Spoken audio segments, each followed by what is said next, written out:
Welcome, ladies and gentlemen, to what is our 11th ITC Cyber Summit. This is our event at the beginning of the year to wake everybody up, to get you out of that Christmas slumber, remind you of some of the challenges that might come up, but also to talk about some of the opportunities and how we could work together and partner on that. January is also a very important month for ITC. It's our birthday. This birthday is quite a significant one. ITC turned 30 years old this year. But the last year has been a very important year, a pivotal year for us, because in addition to all the usual programs that we're on with Microsoft and the feedback we give and the testing Alan, our Microsoft MVP, does on the products and how we work with their product teams in Israel and in Redmond, we have been on Microsoft's AI for Security program for the last 18 months.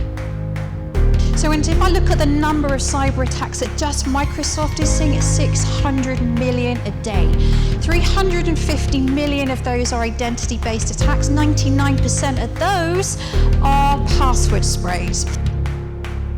Wow, what a year of change. I mean, I started off with talking around that in this very room in RSA House, 130 or so years ago, Alexander Graham Bell did the first practical demonstration of the telephone.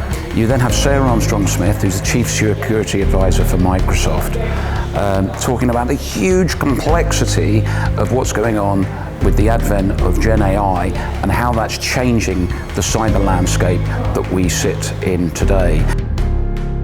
So no longer are we seeing social engineering of people, we're seeing social engineering of machines. So we have an increase in AI-enabled cyber attacks, and I'm going to give you some examples of these. So Forest Blizzard, again, are part of Russia military intelligence.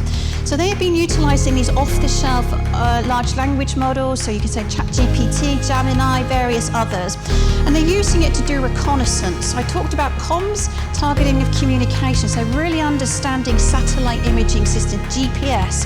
And so of all those nation-state actors I talked about, it is Russia in particular who are investing their time and effort into really deeply understanding communications and satellite technology.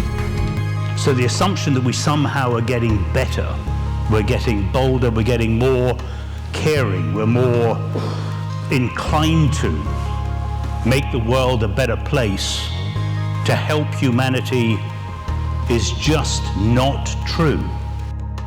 So we've had a number of existing customers and new customers, which is also great. I think there's been a collective understanding that really understanding your threat landscape is really important. Today I was talking about how attacks have evolved over the course of 2024. We spoke about data breaches, the number of people affected. We spoke about ransomware and the threat actor groups behind that and how they've evolved and mutated over time. The most important elements are to understand your threat model, understand the threat actors arrayed against you, and make sure that any decision making that you do is risk-based decision making. You have to get this extraordinary range of responsibilities and understanding of how you and your business is protected from those, and there is no shortage of those that will have at you for either scraping your data, for in fact what I call stealing your data, for in fact misusing your data, for ransom, whatever it may be, all of the above. It's not just about providing a service on a daily basis or on a 24/7 basis even. It's about establishing trust and credibility with those customers, and that's what ITC Secure is for.